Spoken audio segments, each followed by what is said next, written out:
날씨. 네, 팀장님. 어제 전화 받은 내용 오늘 중으로 꼭 알려줘야 해요. 네, 팀장님. 근데 어떤 전화 말씀하시는 건지. 날씨 어제 협력사에서 받은 전화 있잖아요. 그거 알려줘야 한다고. 아, 팀장님한테 어제 말씀드렸는데. 아니, 나 말고 디자인팀에게 알려줘야 해요. 내가 그쪽한테 전달해줄 거라고 말해놨거든. 알았죠? 디자인 팀장님께 직접 전달드려야 할까요? 아니, 그 실무자 있어요. 지시 내린 거 알고 있으니까 말하면 알 거야.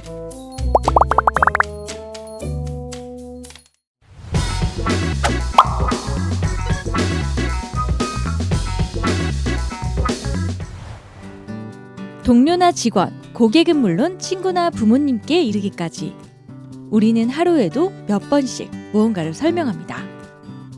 대부분은 내가 원하는 것을 얻거나 정보를 전달하기 위해서죠. 이 과정에서 우리는 보통 상대방이 잘 이해했을까에 대한 고민을 하게 됩니다. 하지만 오늘은 나는 잘 설명했을까에 대해 생각해 보려 합니다. 직장인 1000명을 대상으로 당신은 설명을 잘하는 편입니까? 라는 질문을 했는데요. 무려 81%가 그렇지 않다라고 답했습니다. 우리는 종종 우리가 하는 이야기 속에 빠져 허우적댈 때가 있습니다. 지나치게 장황하거나 긴 설명은 상대방의 귀를 힘들게 만들죠. 또한 상대방은 마음이 조급하고 시간도 없는데 한없이 늘어지는 이야기를 하고 있다면 아무리 좋은 말을 하고 있어도 잘 들리지 않을 거예요. 그래서 우린 짧게 설명해, 간결하게 설명해줘 라고 말합니다. 단순하고 직관적인 설명이 좋다는 것은 누구나 다 알고 있죠.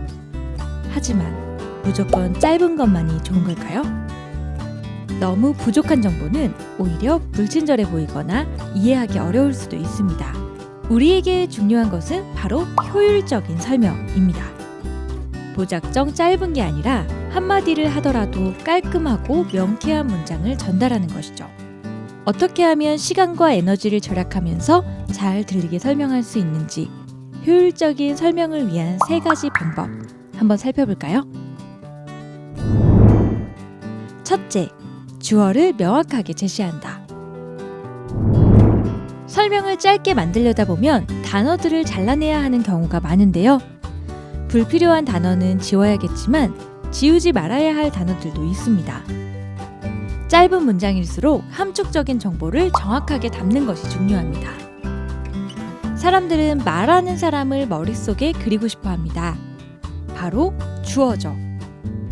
주어는 누가 무슨 행동을 하는지 정확하게 알려주는 문장의 중심 역할입니다. 이를테면 어제 전화 받은 내용 오늘 중으로 꼭 알려줘야 해요. 라는 말은 누가 전화를 받았고 누구에게 알려줘야 하는지가 나와 있지 않습니다. 상대방이 이해하기엔 너무나도 빈약한 정보가 되는 것이죠. 이럴 땐 어제 나이씨가 전화 받은 내용 오늘 중으로 디자인 팀장님께 꼭 알려주세요 라고 말해주는 게 훨씬 정확합니다. 주어는 무대 위에 서 있는 주인공과 같습니다. 주인공이 없는 목소리는 허공에서 맴도는 메아리와 같습니다. 누가 무슨 말을 하는지 알려주는 주어를 절대 잊지 마세요.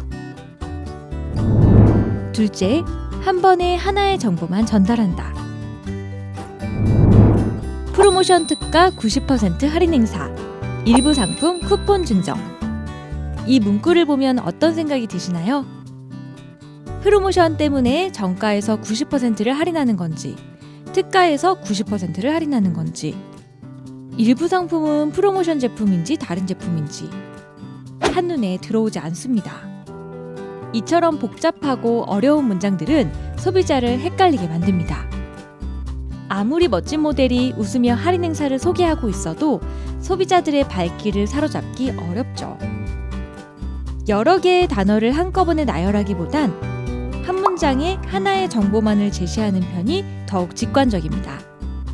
프로모션 상품 90% 할인, 프로모션 외 상품 구매 시 5,000원 할인 쿠폰 증정과 같은 표현으로 말이죠. 우리는 대부분의 소비자가 우리 상품에 대한 지식이 거의 없다는 점을 기억해야 합니다. 많은 내용을 전달하기보단 하나의 정보를 주더라도 정확하게 전달하는 것이 훨씬 중요하겠죠. 셋째, 상대방에게 관련 있는 정보만 전달한다. 길거리에서 정치인이 목청껏 정책을 설명하고 있습니다. 하지만 지나가는 대다수의 사람들은 귀를 기울이지 않죠. 내 일이 아니다 라고 생각하기 때문입니다. 이야기를 역동적으로 만들고 목소리가 좋아도 사람들은 자신과 관련이 없으면 들으려고 하지 않습니다. 어렵사리 주의를 끌어잡아도 성공한 것은 아닙니다. 아직 집중하는 단계가 아니라 무슨 말인지는 잘 모르지만 필요한 정보 같으니 한번 들어볼까? 정도의 관심이니까요. 우리가 전달해야 할 이야기는 상대가 필요한 이야기와 상대에게 득이 되는 이야기입니다. 회의나 일상적인 대화에선 상대가 필요한 이야기를 하고 영업부서라면 필요를 넘어서 득이 되는 이야기까지 해야 하는 것이죠. 우리는 이를 위해 내가 말을 하는 목적을 정확하게 파악해야 합니다. 그리고 상대방의 상황을 이해해야 하죠. 예를 들어 나이 씨에게 필요한 게 제출한 콘텐츠에 대한 컨펌이라고 해볼게요. 나이 씨가 콘텐츠의 역사와 이론까지 알고 싶은 것은 아니죠. 물론 장기적인 관점에서 본다면 이러한 것들을 알고 있는 게 득이 될 수도 있지만 나이 씨의 현재 관심사는 오직 지금 들은 것에 대한 피드백입니다.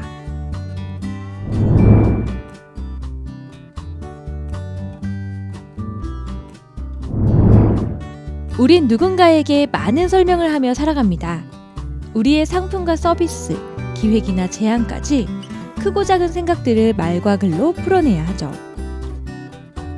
설명의 목적은 다양하겠지만 분명한 건 모두 목적이 있다는 점입니다. 열심히 해서 달성하고 싶은 것들이죠. 하지만 설명은 열심의 마법이 잘 통하지 않는 영역 중에 하나입니다. 열심은 장기적인 관점에서 상대방을 감동시킵니다. 하지만 설명의 기회는 언제 다시 올지 모릅니다. 이번이 처음이자 마지막일 수도 있죠. 혹시 설명할 때 상대방이 지치거나 지루해하는 기색이 보였나요? 성과로 이어지는 설명을 유창하게 하고 싶으신가요? 그렇다면 오늘부터 내 설명의 효율성을 높이는 연습을 해보는 건 어떨까요? 핵심만 정확히 전달하는 설명법입니다.